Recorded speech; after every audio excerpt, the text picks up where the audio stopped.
What's going on, guys? So Sheffield United tonight, Manchester United, 8 o'clock kickoff. Lineups have just been announced. We've made quite a few changes. Henderson in goal, Wan-Bissaka right back, Lindelof, Maguire, and then we've got Telles instead of Shaw at left back. Then we've got Matic and Pogba in the middle, and then we've got Greenwood, Bruno, Martial, and Rashford. I don't know why Pogba's anywhere near the team after everything that's been going on. I've been noticing people are just quickly forgetting what he's done in terms of saying, oh, Pogba should be playing, etc. in other games, and I think people have moved on far too quickly from that, and that's worrying that people are just willing to forget it.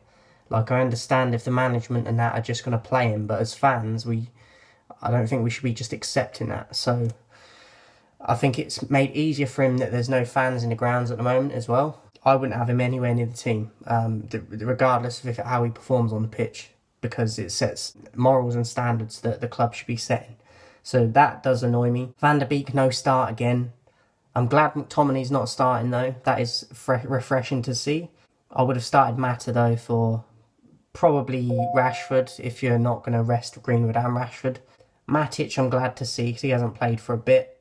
I would have put Twanzebe in, who's not even on the bench. The bench is De Gea, Mata, Fred, James, Shaw, Van der Beek and McTominay. Obviously, I was hoping that Cavani would be playing, and they said that he's been training and stuff, but he's also got his band now as well, and I don't think he's fully fit. So Martial comes back, so that will help, I think. Not in the greatest of form, but as I've said in previous, with Greenwood and Rashford up top, as a top two at times in the formations we've been playing without Martial or Cavani, they can't hold the ball up like Cavani or Martial can, so I think that Martial coming back improves us in that aspect.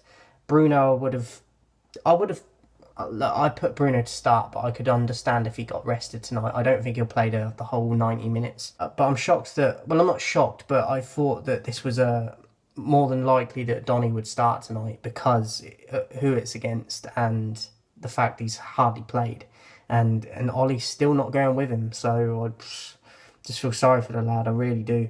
Could have even argued, like, I don't rate him, but like Dan James and that, players like that could be starting tonight, but we don't want to start too many, even though Sheffield are not a great team. Like, we can't just drop everyone, do you know what I mean? So, overall, I'm happy.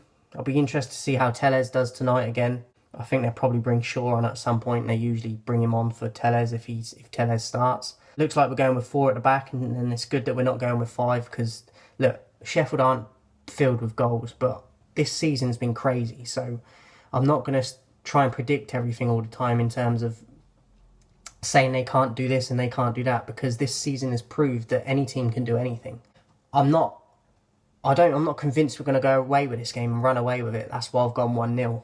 I would have gone 1-0 regardless of the lineup we picked, because look, with the team we're putting out, we should be winning more than 1-0, but with how crazy football's been this year, and the fact that in the past, for numerous amount of years, we mess up these sort of games, I think we'll get the win, but we're going to make a big mess of it, I think. So, but I'm going with a win, 1-0, and I'll be back with a post-match recap and player ratings. Enjoy the game, guys. Get behind the boys. I'll speak to you after.